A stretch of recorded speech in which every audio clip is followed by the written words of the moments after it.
Bonjour Sandrine, Salut Nicolas. merci à toi d'avoir accepté du coup de faire cette interview. Donc l'enjeu pour moi c'est du coup d'aller voir différents experts au travers de ces interviews-là qui vont permettre d'éclairer certains sujets que se posent les professionnels de santé qui sont dans le groupe Facebook. Et aujourd'hui on va aborder la thématique de l'argent, tout ce qui tourne autour, tout ce qui a attrait à l'argent, donc thématique qui nous est chère, à nous professionnels de santé et puis à toi parce que tu accompagnes aussi autour de cette thématique-là. La première question, c'est voilà, qui tu es? Est-ce que tu peux te présenter à nous? Ça marche. Merci pour l'invitation. Donc je suis Sandrine Meyer et de métier, je suis formatrice et coach et depuis quelques mois, j'ai axé ma pratique de coaching sur l'accompagnement du rapport à l'argent. C'était parti du constat que autour de moi que moi j'avais construit quelque chose, j'avais construit un système financier qui me permet une certaine liberté, une certaine sérénité. Et autour de moi, ça c'est pas toujours ça. Il y a souvent un rapport à l'argent assez compliqué. Et donc voilà, donc j'ai créé mon activité autour de l'argent serein et de comment tu peux transformer ton rapport à l'argent et comment tu peux créer un système financier qui te ressemble et qui te porte. Voilà ce que je fais. Je suis coach financier. Cool. Alors du coup, c'est quoi un coach? Alors j'ai mis argent serein, mais du coup, Ouais, c'est quoi un coach financier? Enfin, si je ouais, dois, enfin, pourquoi je fais appel à toi et qu'est-ce que tu vas m'apporter? ouais, ça marche. Argent serein, c'est ma marque, et coach financier, c'est comme ça que je me définis. Voilà. Et donc, qu'est-ce que je fais? Qu'est-ce que j'apporte? En fait, je vais faire 2 choses principalement, combinées, et c'est cette combinaison qui va produire le résultat. La première chose, c'est, bah, de regarder ce rapport à l'argent et de le travailler et de le transformer. Donc c'est aller remettre l'argent comme un sujet. Déjà, souvent, le sujet est négligé, donc c'est-à-dire: «Si, c'est un sujet et on s'en occupe et on regarde ce que ça dit pour toi, de parler d'argent, de s'occuper d'argent». Donc et une fois qu'on a un peu déblayé le terrain à cet endroit-là, qu'on a transformé le rapport à l'argent, à ce moment-là, on peut regarder quelle est la bonne stratégie financière pour toi, quel est le bon système financier à mettre en place. Donc c'est concrètement quelles actions je mets en place, combien j'épargne, où va mon argent, comment je le gère. Parce que donc il y a je génère de l'argent, puis après c'est comment je le gère. Et pour être à l'aise, bah, faut faire les 2. Il faut d'une part, générer de l'argent et d'autre part savoir le gérer. Et quand tu fais tout ça, bah, tu peux être bien avec l'argent et serein. Donc Ok, du voilà ce coup, que ça je m'amène fais. assez simplement à la première question. Quand tu Ouais. parles de générer suffisamment de l'argent, souvent, on y met la notion de salaire et les gens qui nous écoutent peuvent se dire: «Bah ouais, mais c'est gentil, j'épargne, mais moi je suis à 0 à la fin du mois ou il me reste 10 Mmh. euros. Comment je fais?» Est-ce que pour toi, il y a une différence entre générer de l'argent et avoir un salaire? Oui, tout à fait. Donc effectivement, en fait, avoir un salaire, c'est une des façons de générer de l'argent. Et l'idée, c'est que tu peux aller chercher au maximum les possibilités à cet endroit-là. C'est-à-dire qu'un salaire, ça se négocie, un salaire, ça évolue dans le temps. Et là, on va toucher à des notions de plancher et plafond financier. C'est-à-dire qu'on a souvent, si tu as le même salaire depuis des années, il est possible, que ce soit un peu un maximum pour soi de ce que tu acceptes de recevoir. En fait, l'argent, c'est donner et recevoir. Donc, si tu gagnes 3 000 € depuis 10 ans, peut-être que tu as un plafond, en fait, à 3 000 € et que tu oses pas, d'une certaine manière, aller plus haut que ça. Une possibilité. Après, il y a bien sûr les conditions du marché, il y a des choses qui sont pas possibles. Mais voilà. Et donc le salaire, c'est une façon de générer de l'argent. Et si tu veux générer de l'argent, l'idée c'est de regarder, bon, est-ce que ton salaire est au maximum de ce qu'il peut être, et aussi est-ce qu'il n'y a pas d'autres moyens pour moi de générer de l'argent. Tu peux gagner des revenus en n'étant pas salarié, en étant plus indépendant. Tu peux générer de l'argent en investissant. Alors les investisseurs investissent dans l'immobilier, placent de l'argent d'une manière ou d'une autre, investissent dans des entreprises, et ça rapporte aussi de l'argent. Tu peux créer un business, c'est-à-dire une entreprise, et cette entreprise va aussi générer des revenus. Voilà, pour donner quelques exemples, mais en tout cas, tu peux créer une œuvre littéraire et apercevoir toute ta vie des droits d'auteur, littéraire, musical, ce que tu veux. En fait, il y a plein de façons d'approcher l'argent. On est un peu conditionné éventuellement à regarder que le salaire comme une espèce de norme, voilà. Mais c'est pas du tout obligé en fait. C'est pas du tout obligé. Et moi, j'ai très vite, j'étais vraiment obsédée par le fait d'être indépendante financièrement. Et je sentais que ça allait pas passer par le salaire, quoi, enfin, que ça allait pas être suffisant. Donc moi, j'ai cherché à créer des rentes, qu'on appelle des revenus passifs. Et j'adore la combinaison de gagner des revenus par mon activité. Donc avant, moi, j'étais salariée aussi et j'étais fonctionnaire précisément. Et aujourd'hui, je suis plus indépendante, donc je génère des revenus par mon activité de coach financier aujourd'hui. Et j'ai aussi des revenus qui me viennent de mes investissements, de mes placements. Et j'adore le fait que voilà, j'ai plusieurs types de revenus. Ça me procure de la sérénité financière et c'est un des moyens de devenir riche en fait. Si tu mises tout sur ton salaire, tu seras à un moment donné limité. C'est-à-dire que même si tu as un gros salaire, même si tu épargnes beaucoup, à un moment donné, tu seras limité. Donc, une des clés, c'est d'aller regarder les différentes façons de générer de l'argent et celle qui marche pour tout. Et le salaire, c'est pas forcément la réponse. Mais quand j'ai un salaire du coup qui ne me permet pas par rapport à mes charges, à mes équilibres de charges, ne me permet pas d'épargner ou d'investir, toi ton action ça va être de quoi par rapport à ça? Est-ce que tu mets sur, la gestion de mon budget, sur, déjà regarder un peu ce qui rentre et ce qui sort? Ouais, c'est ça. Ça, on va les regarder très concrètement. Donc, en général, en début de coaching, on va, enfin, en fonction de la demande, mais si la demande, elle est là, c'est déjà d'explorer un peu finement, parce que souvent, on a l'impression qu'on peut rien faire et on peut faire des choses. Alors, ça peut paraître petit au début, mais c'est des petites boules de neige qui après vont grossir, qui vont produire de l'effet. Donc déjà, souvent, on peut plus s'épargner que ce qu'on croit. Ça, c'est la première piste. Donc déjà, on vérifie qu'on est au taquet de l'épargne. Après, on regarde aussi le fait que souvent, pas souvent, parfois la réponse est d'augmenter ses revenus. C'est-à-dire qu'effectivement, à un moment donné, tu dois générer de l'argent. Si tu as pas d'argent à gérer, bah, tu vas pas aller loin. Donc parfois, c'est effectivement augmenter ses revenus d'une manière ou d'une autre. Et puis après, ce que moi je dis créer du cash. Et enfin, l'immobilier locatif, le fait d'acheter de l'immobilier pour le louer, c'est une façon tu peux faire de l'immobilier sans avoir d'argent. Donc il y a plein de vidéos sur YouTube inspirantes de personnes qui sont étudiantes, qui sont au RSA, qui ont des petits salaires, enfin petits salaires, c'est pas un jugement, hein, mais voilà, des salaires médians, on va dire, et qui investissent dans l'immobilier. Parce que dans l'immobilier, t'as pas besoin d'avoir de l'argent pour démarrer. C'est la banque qui va te prêter l'argent. Il va falloir négocier avec la banque. C'est la banque qui va te prêter l'argent. Donc, tu peux faire une opération immobilière sans mettre forcément d'apport. C'est tout à fait possible.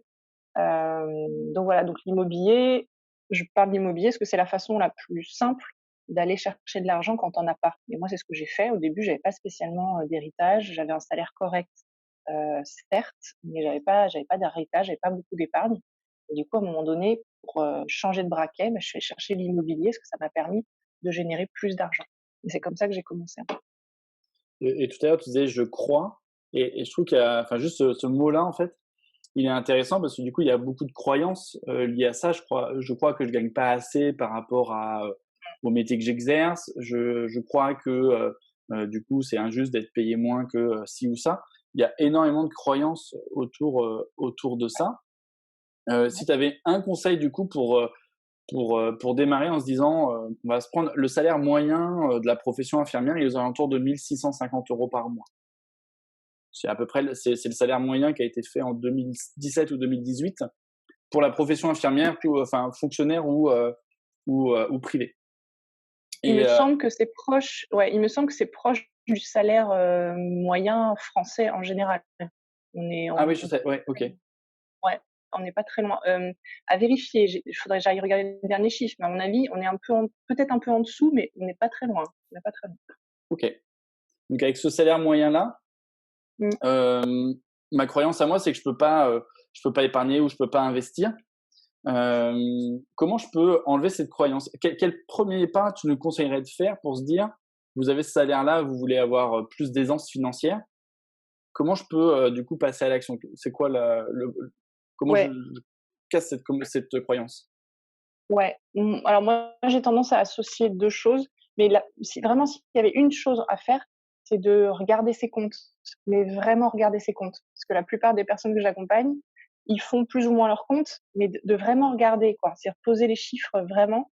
Et avant de dire je peux pas, de vraiment aller regarder est-ce que je sais ce que je dépense vraiment pour me loger, etc. Et est-ce que j'accepte de regarder des dépenses que je considère peut-être aujourd'hui obligatoires, mais qui le sont pas forcément. Donc c'est la première action, c'est d'essayer de regarder ses comptes différemment, pas en mode ça m'embête, euh, comment dire, de pas mettre d'émotion plus que ce qu'il y a besoin, mais vraiment de regarder ses comptes en mode comment je peux épargner plus. Et épargner plus, au début, ce sera pas forcément des grosses sommes, mais voilà, comment je peux épargner plus parce qu'en général, on peut épargner plus. Alors, attention, si je suis famille monoparentale vraiment en galère à ce moment-là, peut-être je peux pas épargner plus, on est d'accord. Mais par contre, je connais beaucoup, beaucoup de gens qui gagnent des salaires de cette nature-là. Et tu peux vraiment choisir des modes de vie. Et donc, tu peux vraiment avoir des niveaux de dépenses et d'épargne différents selon les choix que tu fais. Voilà. C'est vrai aussi. C'est vrai qu'on peut être en galère et qu'à ce moment-là, il n'est pas question d'épargner, c'est OK. Mais la plupart des foyers français que j'observe, il y a des marges de manœuvre, il y a des choix que tu peux faire si tu as envie de les faire. Voilà. Donc ça, c'est vraiment la première action. J'aurais tendance à coupler ça à aller regarder ses croyances, c'est-à-dire d'essayer d'identifier la croyance principale que tu as à cet endroit-là. Donc d'essayer de repérer à quoi ça ressemble la petite voix dans ma tête qui me dit que c'est pas possible. Est-ce que c'est je serai jamais riche? Est-ce que c'est je mérite pas d'être riche? Est-ce que c'est normal de gagner aussi cette somme-là? Je sais pas comment ça se traduit pour la personne. Essayer juste déjà de regarder ça et alors c'est pas toujours facile à faire tout seul, mais après c'est à transformer ça. Comment je peux changer cette phrase tout simplement. Et du coup, pour se dire une autre phrase. Je trouve que ça marche assez bien avec l'argent de transformer comme ça les phrases, les croyances qu'on se dit. Ça fonctionne très bien dans les coachings. Je fais ça pas mal, c'est-à-dire qu'on va chercher la croyance et après on la transforme. Et ok, comment je peux changer cette phrase et comment ça va t'aider dans ton système plutôt que de te desservir. Je réponds à ta question. Ouais, tout à fait. Ouais, ok, ok. Tu parles de système depuis tout à l'heure. Mm. Donc, si je comprends bien, c'est-à-dire que pour toi, générer de l'argent, c'est pas le salaire, c'est le salaire plus, enfin, c'est pas que le salaire, c'est le salaire plus toujours quelque chose comme ça. Est-ce que toi, Ouais. tu as un système un peu idéal de se dire, si on veut avoir une aisance, c'est bien d'avoir un peu d'immobilier, un peu d'économie réelle, un peu de salaire. Enfin, ce serait quoi pour toi un équilibre un peu Ok. intéressant à avoir? Ouais, alors alors il n'y a pas de réponse générique, c'est-à-dire qu'il n'y a pas, voilà 20 immobilier, 30 bourse, tout ça. Par contre, je pense qu'il y a un système idéal pour chacun et avec le principe qui est valable pour tout le monde, justement, de ne pas avoir tous ses œufs dans le même panier et donc d'avoir au moins 2 sources de revenus. Je pense que, ce qu'il faut viser, ce qu'il faut construire, c'est vrai que je parle beaucoup de système parce que c'est un processus, c'est un chemin, ça se fait pas en un claquement de doigts. Mais par contre, clairement, un des axes, c'est d'aller chercher plusieurs sources de revenus pour pas être dépendant de son salaire. Le problème aujourd'hui dans la société telle qu'elle fonctionne dans sa majorité, la société de consommation, c'est que on se rend dépendant de son salaire et après en face on a des charges plus ou moins incompressibles et puis on est coincé là. Quoi. Donc du coup l'idée c'est de déjà penser salaire et autre chose. Déjà, ça, c'est la première étape. Qu'est-ce que ça pourrait être mon autre chose? Et je dis pas d'arrêter de bosser du jour au lendemain, pas du tout. Hein. Moi j'ai longtemps combiné les deux. Je suis une grande, enfin voilà, à titre personnel, moi ça me plaît de mixer. Donc c'est déjà, voilà, ok, j'ai mon salaire, qu'est-ce que je peux faire d'autre pour gagner un peu d'argent? Et ça peut démarrer relativement simplement. Je donne juste un exemple pour un peu illustrer. Par exemple, si tu as la chance d'avoir un appartement ou une maison, éventuellement avec tu peux la louer, le louer ou la louer sur Airbnb ou pas forcément Airbnb, mais en tout cas tu peux la mettre à disposition, la louer quand tu pars en week-end. Enfin en ce moment on part pas trop en week-end peut-être, mais voilà quand tu quand as la chance de pouvoir partir en week-end, et tu mets ta maison à louer. Tu rends une autre famille, tu vois, si moi j'ai fait ça à un moment donné, je louais ma maison, je rendais une famille je me souviens de 5 jeunes qui étaient hyper contents de trouver une maison pour venir écouter un festival de musique à Nantes où j'habitais à l'époque. Et tu vois, se loger à l'hôtel, c'est galère, à Mmh. 5. Et donc, moi, je leur ai loué ma maison. as un petit coup de chaud en mode est-ce qu'ils vont pas faire la fête toute la nuit dans ma maison, mais en fait pas du tout. Ils étaient hyper propres et hyper contents voilà, de pouvoir aller à leur festival. Donc tout le monde était content. Moi j'ai gagné un peu d'argent, ma maison a servi et eux ils étaient contents quoi. Voilà. Donc ça tu vois c'est un geste relativement simple et ça y est, tu as une deuxième source de revenus par exemple. OK? Ça peut être, bah, une autre activité, c'est-à-dire, j'ai mon salaire et puis, je donne, je sais pas, des cours particuliers, je fais autre chose, je fais un truc un peu plus passion, ouais, je vais chercher autour de mes passions et je commence à développer une deuxième activité. Puis peut-être qu'après le volume de mes activités évoluera. Autre exemple, évidemment, donc j'achète un appartement que je mets en location. Qu'est-ce que ça peut être d'autre? J'écris le bouquin que je rêve d'écrire depuis 15 ans et je fais tout pour qu'il soit édité et je gagne un peu de sous avec. Je crée une chaîne YouTube et voilà, j'essaie de monnayer ça. Enfin, il y a vraiment, en fait, il y a plein de possibilités. En fait, il faut s'habituer à penser qu'il y a plein de façons de gagner de l'argent, plein de façons rigolotes et sympathiques et totalement, je parle que du légal, évidemment, le reste m'intéresse pas. Et voilà. Et ça peut être super cool, quoi. Voilà. Donc en fait, c'est une autre façon de voir plutôt que, ah, j'ai mon salaire, je suis bloqué là. Éventuellement, mon salaire me plaît pas, il est comme ci, il est comme ça, je sais pas quoi. Et juste voir qu'il y a tout un paysage possible. Ouais. Ouais. Et puis de ce que tu disais, c'est aussi le jeu. Enfin, je trouvais ça assez intéressant parce que c'est l'histoire qu'on se raconte, à laquelle on adhère en se disant je gagne pas assez ou je gagne trop ou j'ai que mon salaire ou c'est pas possible. Et finalement, des fois, juste de regarder avec l'œil de quelqu'un d'autre, de se dire bah lui, comment il fait pour s'en sortir. Enfin, moi, je me souviens, on avait un couple d'amis, même situation, tous les deux infirmiers, nous tous les deux infirmiers, et eux, ils épargnaient énormément et nous, on partait en voyage. Bah, en fait, c'est juste qu'on n'avait pas la même façon de imaginer la gestion de l'argent. En fait, eux, ils ont toujours pensé à plus long terme, ils sont toujours restés en France. Et nous, on a fait plusieurs pays. Et aujourd'hui, à distance, on se dit au final, bah, ouais, on a compris, c'était des choix de vie différents. Mais ça, je pense que beaucoup attendent que le salaire vienne à eux. Et on a tendance à se dire, bah, c'est normal que, vu tout ce que je donne tous les jours, pour reprendre l'exemple infirmier, aux patients, aux familles, à l'accompagnement, etc., c'est normal que ça vienne à moi. Oui, c'est normal. Oui, ça pourrait peut-être être encore revalorisé, etc. Et aussi, ce que tu donnes comme message, c'est moi, à mon niveau, je peux faire quelque chose pour changer. Je suis pas obligé d'être en attente toujours de quelqu'un d'autre. Je peux passer à l'action Ouais. et changer ma manière de regarder ça.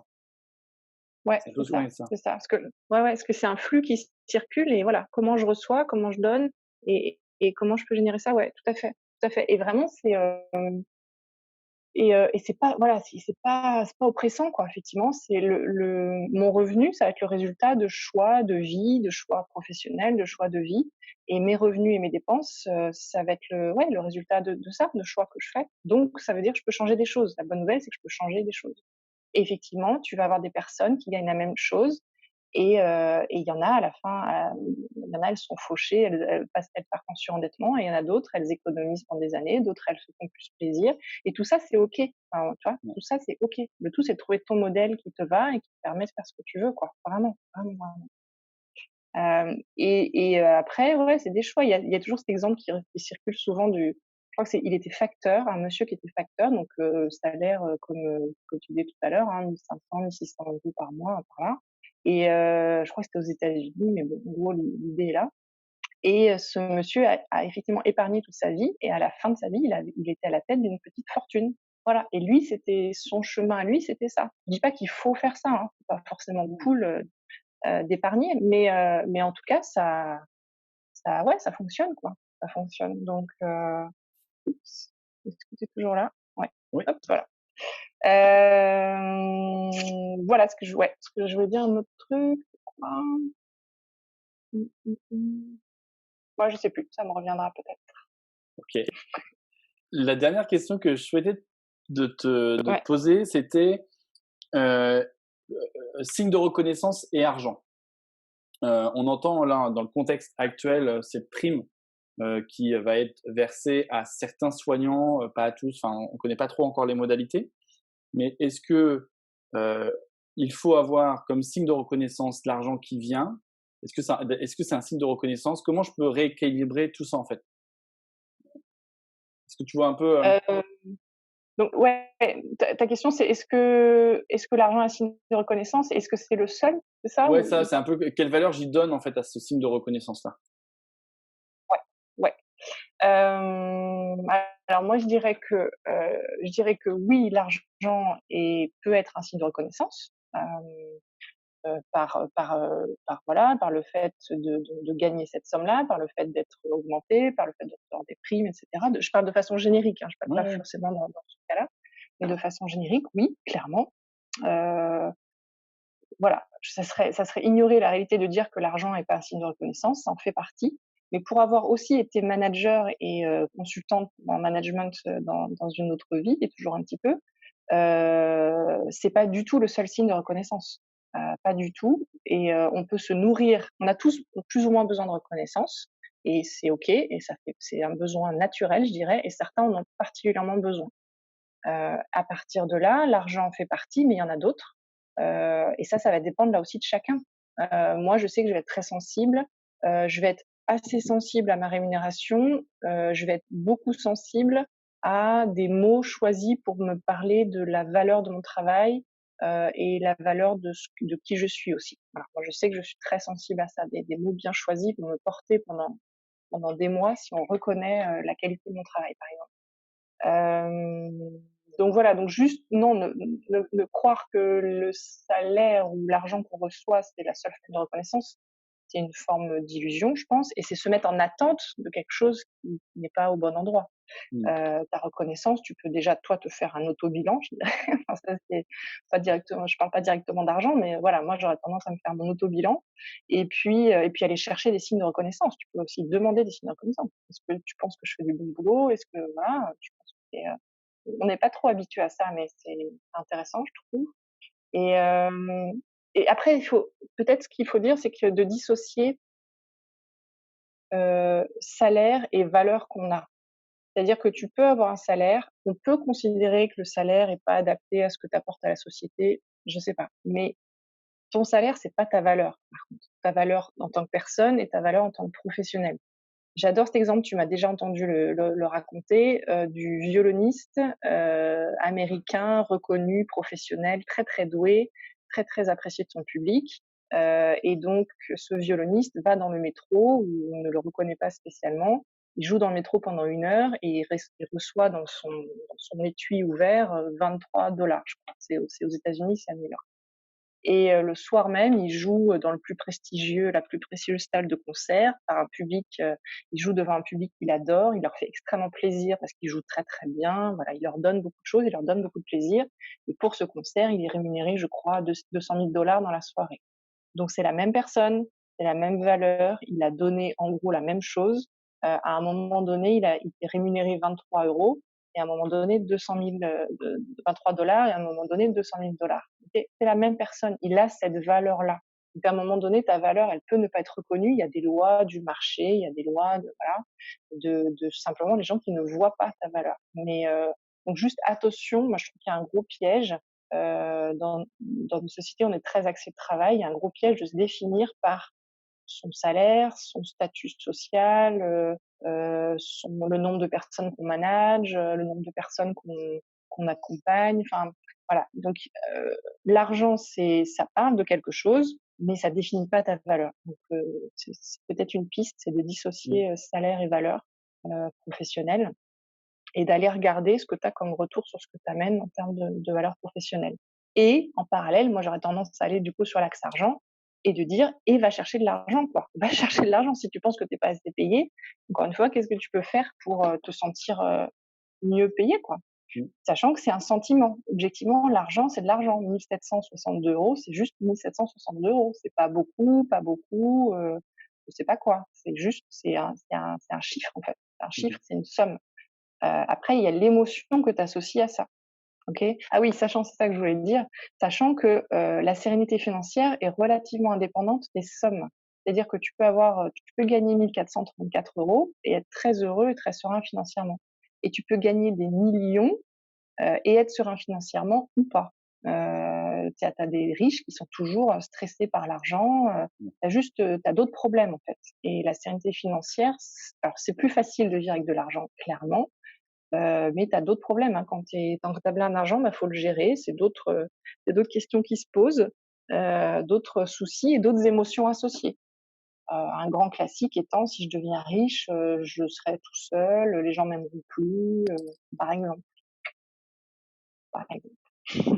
On est nombreux, hein, avec celle-là. Avec ça, c'est rassurant. Non, moi j'aime bien ton invitation du coup à se dire qu'on peut aussi travailler sur nos valeurs et se dire Ouais, quelles sont mes valeurs à moi. Est-ce que la valeur argent est présente?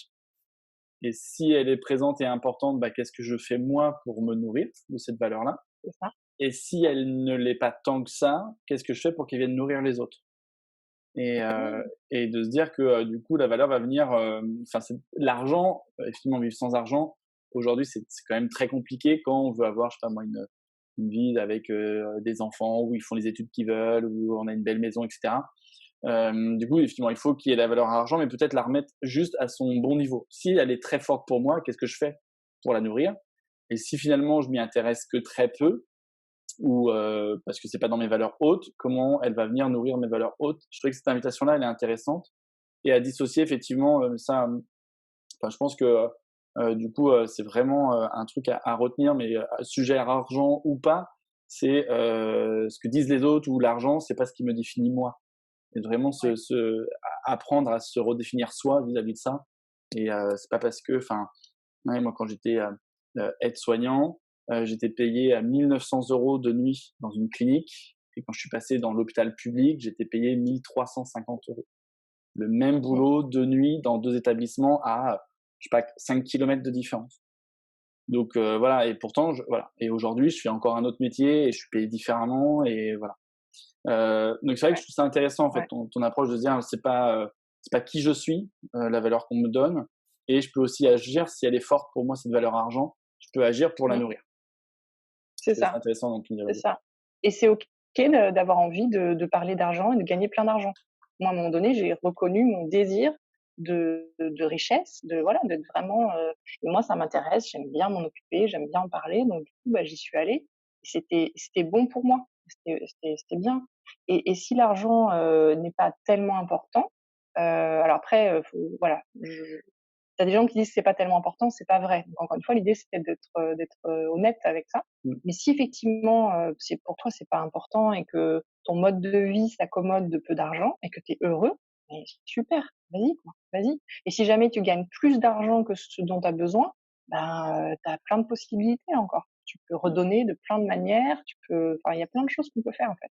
En fait, avec l'argent, tu peux faire plein de choses. C'est comme ça qui est cool. Moi, je trouve ça cool. Bah oui. Donc moi, j'ai envie de gagner plein d'argent parce qu'il y a plein de choses que je vais plus j'ai d'argent, plus je peux faire des choses, en fait. Et pour moi, faire, c'est beaucoup contribuer et redonner d'une manière ou d'une autre. Moi, c'est pas mal investir. J'adore investir dans des entreprises, dans des appartements. Voilà, ça me plaît beaucoup. Donc voilà, plus j'en ai, plus je peux faire ça. Donc trop bien.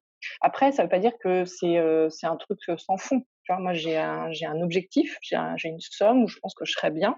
Et puis voilà, parce que dans mon système, ça fonctionne comme ça. Et ouais, ouais, non, mais tu l'as très bien dit là sur les valeurs, c'est exactement ça. Ouais. Merci à toi. Si on veut te Merci beaucoup. retrouver ou si on veut te suivre, c'est, sur Facebook? Ouais, c'est principalement sur Facebook, à mon nom, Sandrine Meyer.